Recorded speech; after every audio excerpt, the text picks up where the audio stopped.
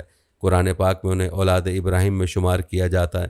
آپ کا شجر نسب کچھ اس طرح سے ہے: سلیمان بن داؤد بن عیشا بن عوید بن عابر بن سلمون بن ناشون بن امینا زب بن ارم بن حسرون بن فارس بن یہودا بن یعقوب بن اسحاق بن ابراہیم۔ داؤد علیہ السلام کی طرح اللہ تعالیٰ نے سلیمان علیہ السلام کو بھی بہت سے معجزے عطا کر رکھے تھے۔ آپ جانوروں کی بولیاں سمجھ لیتے تھے، ہوا پر آپ کا قابو تھا، آپ کا تخت ہوا میں اڑا کرتا تھا، یعنی صبح اور شام مختلف سمتوں کو 1 ماہ کا فاصلہ طے کر لیا کرتے تھے۔ سلیمان علیہ السلام کی سب سے بڑی خصوصیت یہ تھی کہ آپ کی حکومت صرف انسانوں پر ہی نہ تھی بلکہ جن بھی آپ کے تابع تھے۔ سلیمان علیہ السلام نے مسجد اقصی اور بیت المقدس کی تعمیر شروع کی۔ جن دور دور سے پتھر اور سمندر سے موتی نکال کر لایا کرتے تھے، یہ عمارتیں آج بھی موجود ہیں۔ اس کے علاوہ آپ نے جنوں سے اور بھی بہت سے کام لیے۔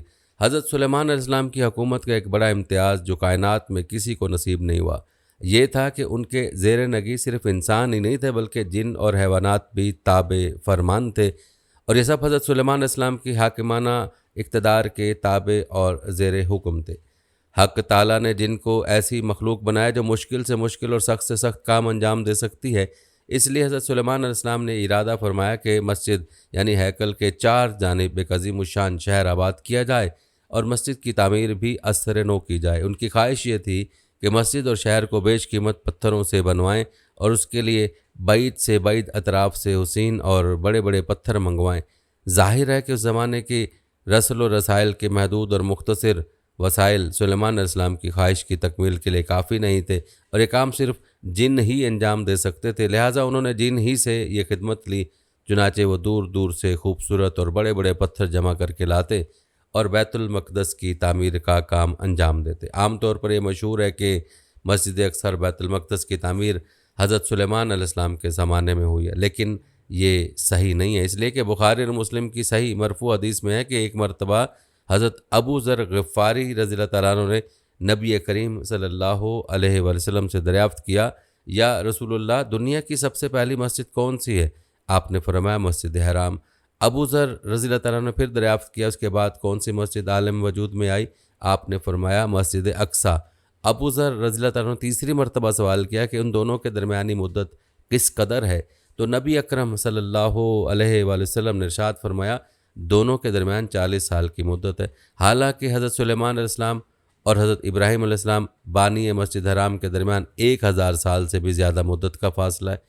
اس لیے حدیث کا مطلب یہ ہے جس طرح حضرت ابراہیم علیہ السلام نے مسجد حرام کی بنیاد رکھی اور وہ مکہ کی آبادی کا باعث بنی، اسی طرح حضرت یعقوب اسرائیل علیہ السلام نے مسجد بیت المقدس کی بنیاد ڈالی اور اس کی وجہ سے بیت المقدس کی آبادی وجود میں آئی۔ پھر عرصے دراز کے بعد حضرت سلیمان علیہ السلام کے حکم سے مسجد اور شہر کی تعمیر کی تجدید کی گئی اور جنوں کو تسخیر کی وجہ سے بے نظیر اور شاندار تعمیر عالم وجود میں آئی، جو آج تک لوگوں کے لیے باعث حیرت ہے کہ ایسے دیو ہیکر پتھر کہاں سے لائے گئے، کس طرح لائے گئے، اور زر ثقیل کے وہ کون سے آلات تھے جن کے ذریعے ان کو ایسی بلندیوں پر پہنچا کر باہم اتصال پیدا کیا گیا۔ قوم جن نے حضرت سلیمان علیہ السلام کے لیے بیت المقدس کے علاوہ اور بھی تعمیرات کیں اور بعض ایسی چیزیں بنائیں جو اس زمانے کے لحاظ سے عجیب و غریب سمجھی جاتی تھیں۔ دوستو، ہیکل سلیمانی کی تعمیر حضرت داؤد علیہ السلام نے شروع کی تھی، جن کی وفات کے بعد سلیمان علیہ السلام نے اسے مکمل کیا۔ اس کی تعمیر کے لیے بیرون ملک سے معمار بلوائے گئے تھے جو سلیمان علیہ السلام کے غلام نہیں تھے، اس وجہ سے فری میسن کہلاتے تھے۔ ہیکل سلیمانی میں انہوں نے سلیمان علیہ السلام کے خزانے کے خفیہ تہخانے بھی تعمیر کیے۔ ہیکل کی تعمیر مکمل ہونے کے بعد وہ ملک سے چلے گئے، لیکن یہ راز نسل در نسل اپنی اولادوں کو منتقل کرتے رہے۔ کوئی 2000 سال بعد کچھ مہم جو یروشلم کے اس مقدس عبادت گاہ کے باقی ماندہ کھنڈر تک آئے، بادشاہ وقت سے اجازت نامہ حاصل کیا اور یورپ سے زائرین کے آنے جانے کی حفاظت کے انتظامات سنبھالے۔ انہوں نے اپنے آباء و اجداد کی فراہم کردہ نشانیوں کی مدد سے ان مقامات کو ڈھونڈ نکالا اور بہت بڑی مقدار میں سونا نکال کر نائٹس ٹیمپلرز کی تنظیم بنائی، جس کا ایک حصہ بینکنگ کرتا تھا اور دوسرا حصہ فوجی امور سر انجام دیتا تھا۔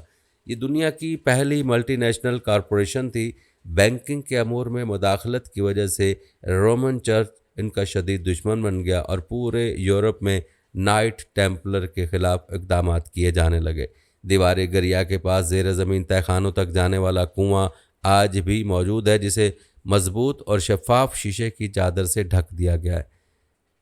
ناظرین، ہیکل سلیمانی، اس کی تعمیر کا تذکرہ تورات اور انجیل میں بھی موجود ہے۔ تورات کے مطابق ہیکل سلیمانی یا ہیکل اول محاصرہ یروشلم 587 قبل مسیح کے بعد نبوکد نظر کے تباہ کرنے سے پہلے پاستانی یروشلم کے بیت ہمقدش میں واقع تھا، اور آگے چل کر ہیکل دوم نے 6 صدی قبل مسیح میں اس کی جگہ لی تھی۔ انجیل میں ہے کہ ہیکل متحدہ مسلم اسرائیل و یہودا کے بادشاہ سلیمان یعنی حضرت سلیمان علیہ السلام کے دور حکومت میں تعمیر کر کے یہوہ کے لیے وقف کیا تھا، اور کہا جاتا ہے کہ تابوت سکینہ اسی میں رکھا جاتا تھا۔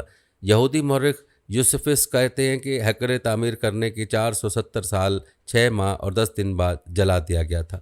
یہودی اس مسجد کو ہیکل سلیمانی کی جگہ تعمیر کردہ عبادت گاہ سمجھتے ہیں اور اسے گرا کر دوبارہ ہیکل سلیمانی تعمیر کرنا چاہتے ہیں، حالانکہ وہ کبھی بذریعہ دلیل اس کو ثابت نہیں کر سکے کہ ہیکل سلیمانی یہیں تعمیر تھا۔ یہودی اور فلسطینیوں کے درمیان تنازع کی وجہ بھی یہی ہے کہ دونوں قومیں ایک ہی جگہ کی ملکیت کی دعوے دار ہیں۔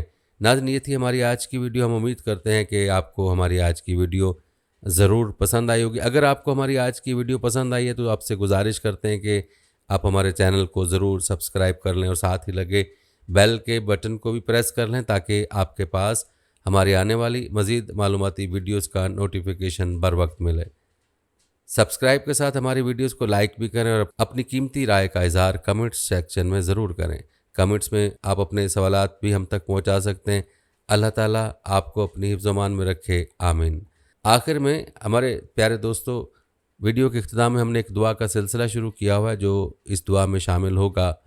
میرا دعویٰ ہے کہ اللہ پاک اس کی تمام جائز حاجات کو پورا کریں گے۔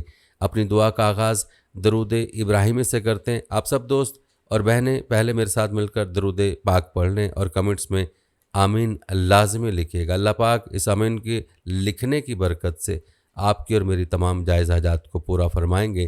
دعا کا آغاز کرتے ہیں۔ بسم اللہ الرحمن الرحیم۔ اللہم صلی علی محمد وعلی آل محمد کما صلیت علی ابراہیم وعلی آل ابراہیم انک حمید مجید۔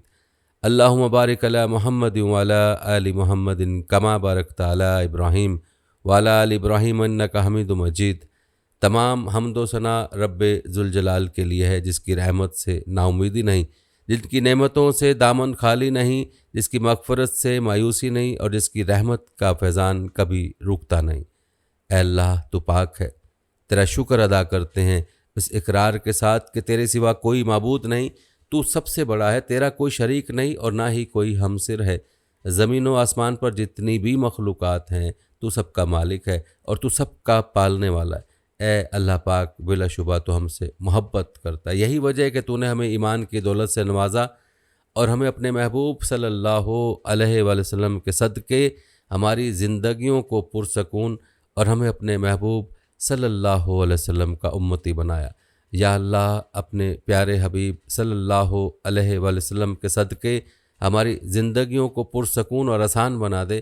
یا الہی، ہم سب کے گناہ معاف فرما دے، ہم سب کو عابد اور سحر انگیز بنا دے، ہم پر راز شوق اشکار کر دے، ہمیں غلام مصطفیٰ صلی اللہ علیہ وسلم سے سرفراز فرما دے، ہمارے دلوں کی ویران بستی کو اپنی رحمت سے آباد کر دے اور ہم اس راستے پر ہمیشہ قائم رکھ جو نبی پاک صلی اللہ علیہ وسلم نے بتلایا۔ یا اللہ، ہم سب کو سچے دل سے توبہ کرنے کی توفیق عطا فرما دے۔ اے رب رحیم، ہم گناہوں کی دلدل میں ڈوب گئے ہیں، ہم بدکاریوں کی مستی میں گر پڑے ہیں، ہم مایوسی کے اندھیروں میں بھٹک رہے ہیں۔ یا الہی، یا میرے مالک، ہم مایوسی کے اندھیروں میں بھٹک رہے ہیں، رحمت الہی سے خود ہی روٹھ گئے ہیں۔ اے اللہ، ہم ندامت کے آنسوں سے ناآشنا ہیں، ہم ایک سچی توبہ کے طلبگار ہیں۔ اے اللہ پاک، اپنی رحمت سے ہمیں وہ سچی توبہ عطا فرما دے۔ اے پاک پروردگار، ہمیں، ہمارے والدین کو، ہمارے اہل و عیال کو، ہمارے آباء و اجداد اور ہماری آنے والی نسلوں کو اپنی عافیت عطا فرما، ہم سب کو بے حساب رزق عطا فرما، ہم سب کو حاسدوں کے حسد سے بچا۔ دونوں جہانوں کے مالک، جب ہم تھک جائیں تو ہمیں آرام پہنچانا، جب مشکلیں بڑھ جائیں تو آسانی بن جانا، جب ہم کمزور پڑ جائیں تو ہماری طاقت بن جانا، جب ہم دکھ اور تکلیف میں ہوں تو ہمارا مرہم بن جانا، جب ہم مایوس ہو جائیں تو ہمارا بھروسہ اور یقین بن جانا، جب ہم بھوک سے نڈھال ہو جائیں تو تیری یاد ہماری غذا بن جائے، جب ہر طرف بے چینیاں بڑھ جائیں تو اے پاک پروردگار ہمارا سکون بن جانا، جب ہمارے اندر مایوسی کا اندھیرا بھرنے لگے تو امید کی روشنی بن جانا، جب ہر چیز ہمارے لیے ناممکن ہو جائے تو ہر چیز کو اپنے خاص فضل اور کرم سے ممکن بنا دینا۔ اے ارض و سما کے مالک، تو غفور ہے، تو رحیم ہے، ہم سب کی توبہ قبول کرنا، ہمارے گناہ صغیرہ کبیرہ کو دھو دے، ہمارے دلوں کو ہدایت دے، ہماری زبان کو درستگی اور نرمی عطا فرما، ہم سب کو گناہوں سے بچا اور ہمیں نیک اعمال کرنے کی توفیق عطا فرما۔ اے اللہ، جس طرح تو بارش برسا کر سوکھی زمین کی پیاس بجھاتا، اسی طرح اپنی رحمت سے ہمارے دلوں کو بھی سیراب کر دے، بے شک تو بڑا مہربان اور نہایت رحم کرنے والا ہے۔ اے پاک پروردگار، ہم سب کو ہر اس نعمت سے سرفراز فرما جس میں ہمارے لیے خیر و برکت ہو، عزت و وقار ہو، راحت و سکون ہو، صحت ہو، تندرستی ہو، ترقی اور خوشحالی ہو، اور دنیا و آخرت کی بھلائی ہو۔ اے اللہ، ہماری زندگیوں کو محبت کا عنوان بنا دے کہ ہم سب سے زیادہ تجھ سے محبت کریں، تجھ کو فوقیت دیں، تیری عبادت کریں، تیرا حکم مانیں، تیرے بتائے ہوئے راستوں پر چلیں، یہاں تک کہ ہماری زندگی تمام ہو جائے تو ہمیں اپنے نور سے ڈھانپ لے، وہ نور جو ہمارے سینوں کو منور کر دے، وہ نور جو قبر کو روشن کر دے، وہ نور جو پل صراط پر روشنی بن جائے۔ اے ہمارے رب، ہم کو بھی ان خوش نصیبوں میں شامل فرما جن کی تو توبہ قبول فرماتا ہے، جن کے گناہوں کو تو اپنے فضل و کرم اور رحمت سے نیکیوں میں تبدیل کر دیتا ہے۔ یا اللہ، یا اللہ، ہمارے پاس کوئی اور عمل نہیں ہے، ہمیں صرف تیری رحمت کا آسرا ہے۔ یا پروردگار، ہمیں اپنی رحمت میں ڈھانپ لے، اے بلندیوں کے بادشاہ، اے رب کائنات، ہمارے دل اور ہمارے قدم اپنی رضا کی طرف بھیج دے۔ یا اللہ، ہمیں وہ عقل دے جو تسلیم و رضا میں جائے، ہمیں وہ دوست دے جو منزل تک ہمارا ساتھ دیں، ہمیں وہ نسبتیں عطا کر جو تجھے منظور ہیں۔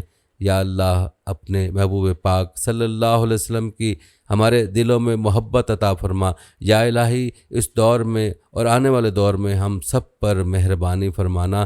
یا اللہ، ہمارے دلوں کو غفلت سے دور کر دے اور ہم کو آخرت کی تیاری کی فکر عطا فرما۔ اس دنیا میں اور زندگی میں اپنے نبی پاک صلی اللہ علیہ وآلہ وسلم کا تابعدار امتی ہم کو بنا دے تاکہ قیامت میں ذلت و رسوائی نہ ہو۔ یا اللہ، اپنے مومن اور مخلص بندوں کے ساتھ ہمارا حشر فرمائیے اور دوزخ کے عذاب سے ہم سب کو اپنی پناہ میں رکھنا۔ اے پروردگار، ہم کو اعمال صالح کی توفیق عطا فرما اور اپنی رحمت سے ہم سے وہ کام لے جس سے تو راضی ہو، اور اس سب کاموں سے بچا لے جن سے تو ناراض ہو۔ یا اللہ، شیطان کی گمراہیوں سے ہم سب کو کامل طور پر محفوظ رکھ۔ اے رب کریم، ہمارے ہاتھ تیرے سامنے پھیلے ہوئے ہیں، ان کو اپنی شان کے مطابق خیر و برکت اور دنیا و آخرت کی ہر طرح کی بھلائی اور کامیابی سے بھر دے۔ اے اللہ، ہمیں وہ ہر چیز عطا فرما جس کی ہمیں ضرورت ہے۔ اللہ پاک، ہمیں اپنے سوا کسی کا محتاج نہ فرمانا۔ اے بہت بڑی شان والے، ہمیں باعزت اور بہترین صحت کے ساتھ عمر طویل عطا فرما اور ہمیشہ اپنے حفظ و امان میں رکھ۔ یا اللہ، خاوند اور بیوی کو ایک دوسرے کے حقوق ادا کرنے کی توفیق عطا فرما، اولاد کو والدین کا فرما بردار بنا دے، بھائی سے بھائی ناراض ہے ان کی آپس کی نفرت ختم کر دے۔ اے مالک، جو بچے بگڑے ہوئے ہیں ان کو راہ راست پر چلنے کی توفیق عطا فرما۔ اے اللہ، ہم نے جن لوگوں کے حقوق دینے ہیں یا ہم نے جن کی غیبت یا چغلی کی ہے انہیں اپنی بارگاہ میں سے اتنا دے، ایسی جزا اور ثواب سے نواز دے، روز قیامت انہیں ہم سے بدلہ لینے کی طرف توجہ ہی نہ ہو۔ اے پروردگار، ہمارے والدین کو سلامت رکھ، صحت اور تندرستی کے ساتھ تمام زوجین میں محبت بنائے رکھ اور جن کے درمیان ناراضگی ہے اسے دور کر دے۔ یا الہی، جو بے اولاد ہیں، اولاد کی نعمت کے لیے تڑپتے ہیں، انہیں نیک اور صالح اولاد عطا فرما دے۔ جن کی شادی نہیں ہوئی، جو بیٹے اور بیٹیاں رشتوں کی آس لگائے بیٹھے ہیں، اپنے غیب کے خزانوں سے ایسے وسیلے اور راستے بنا کہ ان سب کو نیک شریک حیات ملے۔ یا اللہ، جو مسلمان پریشان حال ہیں، مصیبت میں، اپنی لامحدود رحمت و مہربانی سے ان کی تمام پریشانی، مشکل، مصیبت اور تنگی کو دور فرما دے۔ اے ارض و سما کے مالک، ہماری ٹوٹی پھوٹی دعاؤں کو نہ دیکھ، ہمارا جو تجھ پر یقین کامل ہے اس کو دیکھ، اور آج ہماری تمام دعاؤں کو، حاجتوں کو پورا کر دے۔ ہمیں ایسی معافی دے دے جس کے بعد گناہوں سے نفرت ہو جائے، ہمیں ایسی ہدایت فرما جس کے بعد گمراہی نہ ہو، ہمیں ایسی کامیابی عطا فرما جس کے بعد ناکامی نہ ہو، ہمیں ایسی عزت دے جس کے بعد کوئی ذلت نہ ہو، ہمیں ایسی خوشیاں عطا فرما جس کے بعد تکبر نہ ہو، ہمیں ایسی رضا دے جس کے بعد تیری ناراضگی نہ ہو، ایسی رحمت عطا فرما جس کے بعد عذاب نہ ہو، ایسی اولاد سے نواز دے جو نیک اور باعث عزت ہو، ایسا رزق عطا فرما جو حلال اور برکت ہو، اور ایسی موت عطا فرما جو باعث مغفرت ہو۔ اے اللہ ہماری مغفرت فرما دے، ہمارے ماں باپ کی مغفرت فرما دے۔ اے اللہ جنہوں نے ہمیں بڑی محنتوں سے پالا پوسا، ہماری تکلیفیں اٹھائی، خود بھوکے رہ کر ہمیں کھانا کھلایا، تکلیف میں رہ کر ہمیں آرام پہنچانے کی کوشش کی، اے اللہ ہماری روزی کے حصول کے لیے جد و جہد اور کوشش کرتے رہے۔ اے اللہ ہماری تربیت کے لیے ان سے جو کچھ ہو سکا، اے اللہ انہوں نے ہمارے لیے کیا۔ اے اللہ ہماری طرف سے ہمارے والدین کو جزائے خیر عطا فرما۔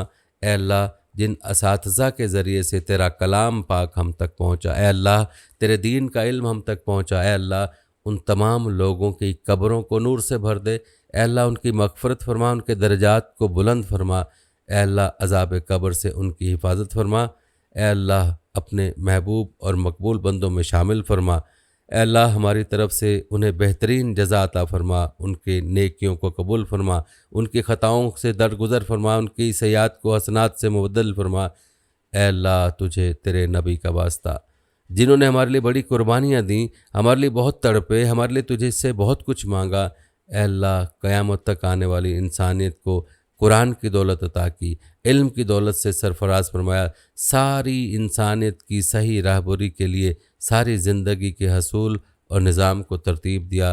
اے اللہ اپنے محبوب کی قربانیوں کو قبول فرما، اور اپنی امت کی طرف، اے اللہ اپنے بندوں کی طرف سے اپنے نبی کو بہترین جزائے خیر عطا فرما۔ آمین یا رب العالمین۔